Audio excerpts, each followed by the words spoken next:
नमस्कार मेरे प्यारे बच्चों, कैसे हैं आप सब। आशा करता हूँ आप सब बढ़िया होंगे, स्वस्थ होंगे, मस्त होंगे और आप सबकी पढ़ाई भी बढ़िया से चल रही होगी। तो आज के इस वीडियो में जो आपकी कक्षा 10 में जीव विज्ञान,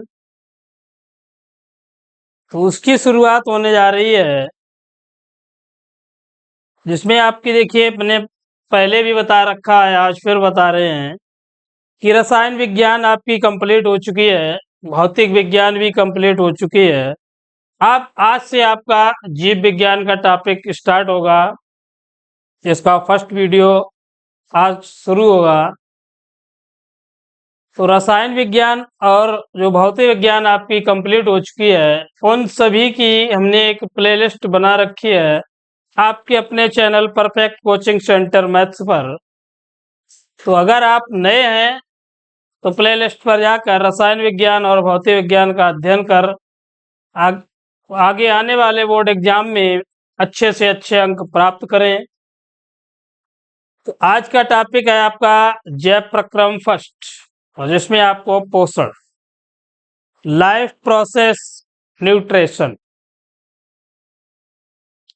तो लाइफ प्रोसेस जो हमारी दैनिक दिनचर्या है, जैव प्रक्रम का मतलब है कि सभी जीवधारियों में उनकी आधारभूत, जो भी पृथ्वी पर उपस्थित जीवधारी हैं, उनकी आधारभूत आवश्यकताओं की पूर्ति हेतु कुछ संश्लेषणात्मक एवं विखंडनात्मक संश्लेषणात्मक एवं विखंडनात्मक क्रियाएं लगातार चलती रहती हैं। तो इस चैप्टर में आपको पोषण, पोषण या भोजन की आवश्यकता, पोषण के प्रकार, जिसमें आपका स्वपोषी पोषण होगा, परपोषी पोषण होगा, और प्रकाश संश्लेषण है आपका, प्रकाश संश्लेषण की क्रिया विधि, प्रकाश संश्लेषण का महत्व, विषम पोषी पोषण और विभिन्न जीवों में पोषण, जैसे अमीबा है आपका, और मानव में पोषण। तो इन सभी का अध्ययन इस चैप्टर में हम सभी करेंगे। तो चलिए देर ना करते हुए आज से इस चैप्टर की शुरुआत करते हैं।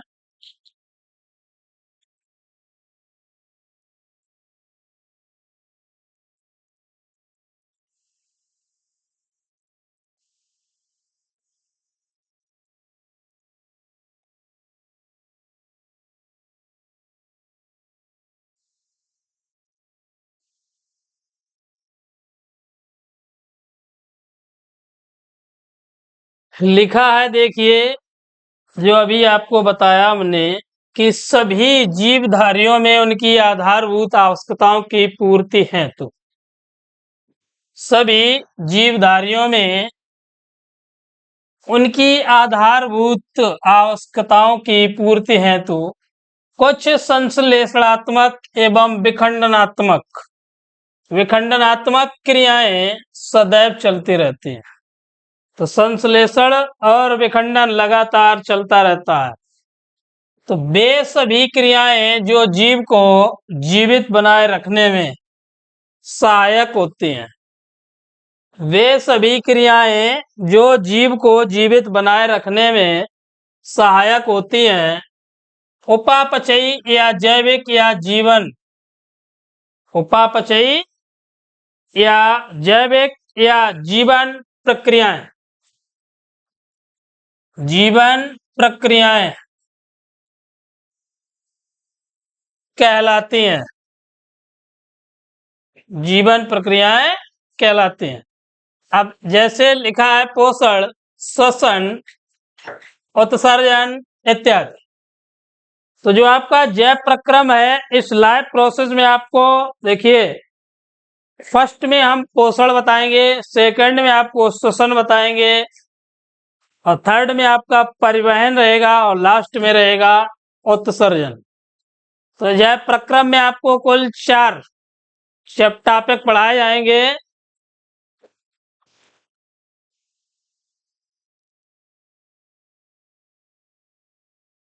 आप देखिए, इसमें आपकी 2 क्रियाएं होती हैं जीवों में। जो समस्त उपापचयी क्रियाएं होती हैं उन्हें हम दो भागों में विभाजित कर सकते हैं।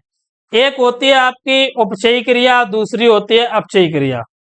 तो उपचयी क्रिया में क्या होता है कि वे क्रियाएं जिनमें सरल कार्बनिक पदार्थों से जटिल कार्बनिक पदार्थों का संश्लेषण होता है। वे क्रियाएं जिनमें सरल कार्बनिक पदार्थों से जटिल कार्बनिक पदार्थों का संश्लेषण होता है, उपचयी क्रियाएं कहलाती हैं। अब फॉर एग्जाम्पल इसमें आपका प्रकाश संश्लेषण, तो प्रकाश संश्लेषण आप कक्षा 8 में पढ़ के आए हैं, 9 में भी पढ़ा है। तो प्रकाश संश्लेषण क्या है कि कार्बन डाइऑक्साइड और जल, सूर्य का प्रकाश तथा क्लोरोफिल, जिसे हम पर्णहरिम बोलते हैं, तो इन चारों की उपस्थिति में पेड़ पौधे अपना भोजन स्वयं बनाते हैं। और यह प्रक्रिया बोली जाती है प्रकाश संश्लेषण। तो लिखा है कि वे क्रियाएं जिनमें सरल कार्बनिक पदार्थों से जटिल कार्बनिक पदार्थों का संश्लेषण होता है, उपचयी क्रिया कहलाती है। इसी प्रकार जो आपकी अपचयी क्रिया है, तो उसमें क्या है कि वे क्रियाएं जिनमें जटिल कार्बनिक पदार्थों से सरल कार्बनिक पदार्थों का निर्माण होता है, अपचयी क्रियाएं कहलाती हैं। एग्जाम्पल बतौर आपका श्वसन हो गया, पाचन हो गया इत्यादि। तो वही लिखा है, देखिए कि उपचयी क्रियाएं पूछा गया है पहले। तो वे क्रियाएं जिनमें सरल कार्बनिक पदार्थों से जटिल कार्बनिक पदार्थों का संश्लेषण होता है, उपचयी क्रियाएं कहलाती हैं। उपचयी क्रियाएं कहलाती हैं। एक जैसे लिखा है प्रकाश संश्लेषण। नेक्स्ट है आपका अपचयी क्रियाएं। तो अपचयी क्रियाएं कि वे क्रियाएं जिनमें जटिल कार्बनिक पदार्थ सरल कार्बनिक पदार्थों में विखंडित होते हैं, अपचयी क्रियाएं कहलाती हैं। जैसे श्वसन हो गया आपका, पाचन हो गया आदि। श्वसन है, पाचन है आदि।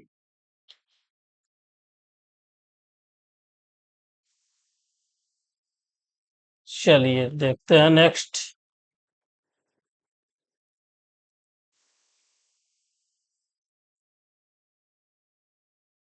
अब देखिए स्लाइड भी देख रहे हैं कि जो विकास की दृष्टि से जो मानव है, आप हम लोग सर्वाधिक विकसित प्राणी है, इसमें कोई दो राय नहीं है कि विकास की दृष्टि से मानव जो है वो सर्वाधिक विकसित प्राणी है।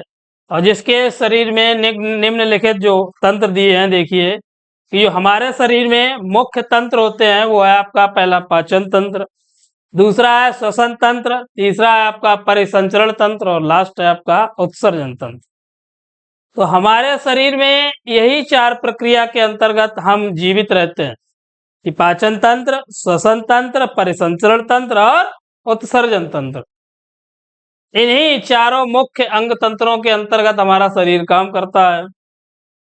अब जो पोषण है, पोषण तो प्रत्येक जीव जंतु को चाहिए होता है। तो देखिए पोषण क्या है कि जीवों को अपने जीवन चक्र को पूर्ण करने के लिए, प्रत्येक जीव को अपना जीवन चक्र पूर्ण करने के लिए कई कार्बनिक, ऑर्गेनिक या इनऑर्गेनिक, कार्बनिक तथा अकार्बनिक पोषक पदार्थों की आवश्यकता होती है। किसकी? कार्बनिक और अकार्बनिक पोषक पदार्थों की आवश्यकता होती है। अब पोषक पदार्थ आप कहाँ से प्राप्त करते हैं? तो पोषक पदार्थ हम भोजन से प्राप्त करते हैं।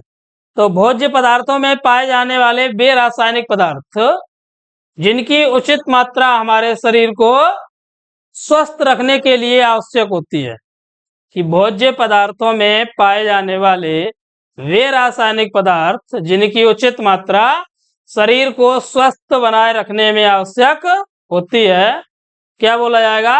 पोषण। क्या बोला जाएगा? पोषण। अब पोषण की आवश्यकता क्या है कि हमें पोषण की आवश्यकता है क्या? पोषण है या भोजन हम क्यों करते हैं, किस लिए करते हैं?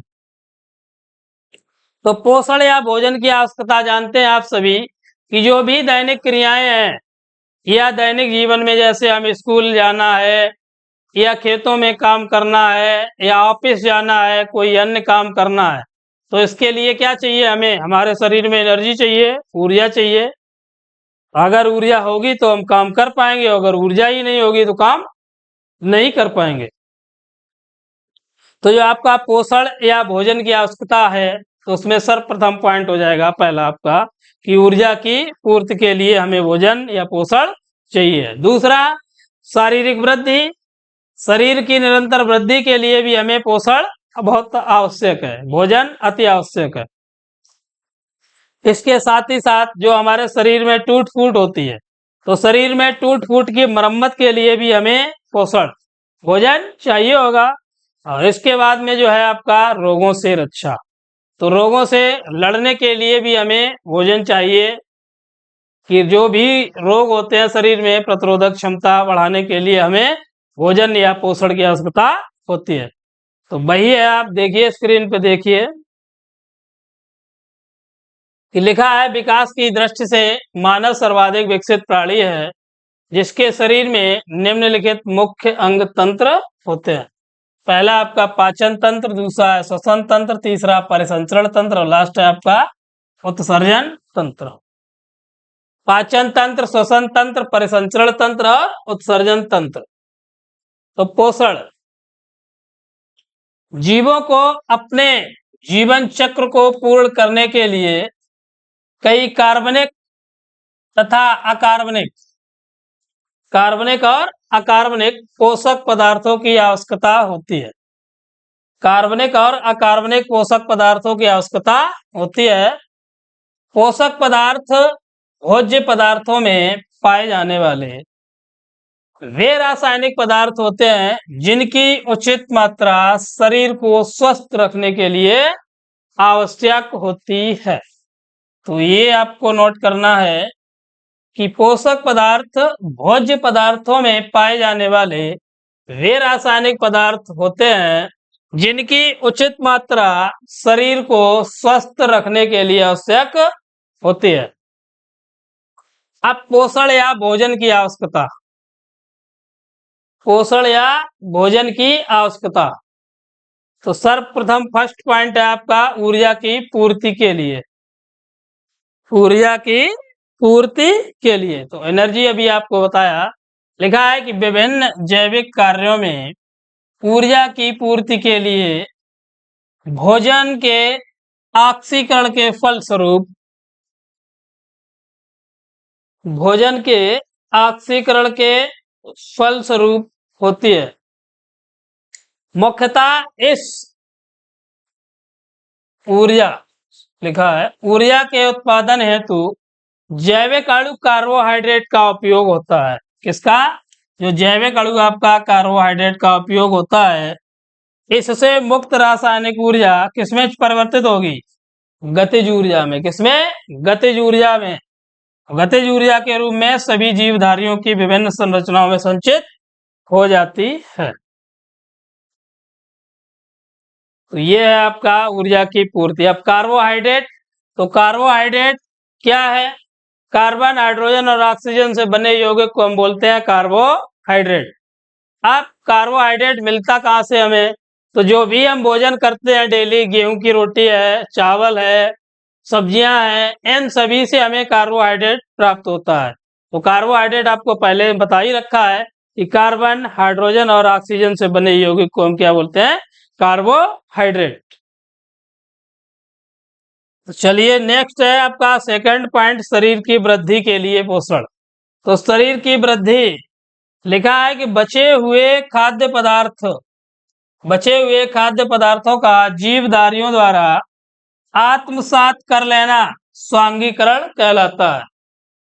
बचे हुए खाद्य पदार्थों का जीवधारियों द्वारा आत्मसात कर लेना स्वांगीकरण कहलाता है, जिससे जीव द्रव्य की मात्रा में वृद्धि होती है, जिससे जीव द्रव्य की मात्रा में वृद्धि होती है एवं जीवधारियों के शरीर में भी वृद्धि होती है।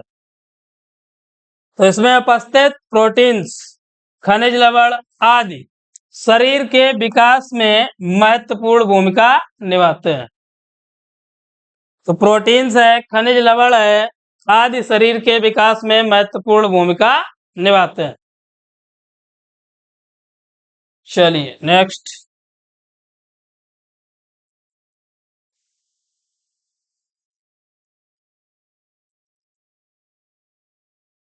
तो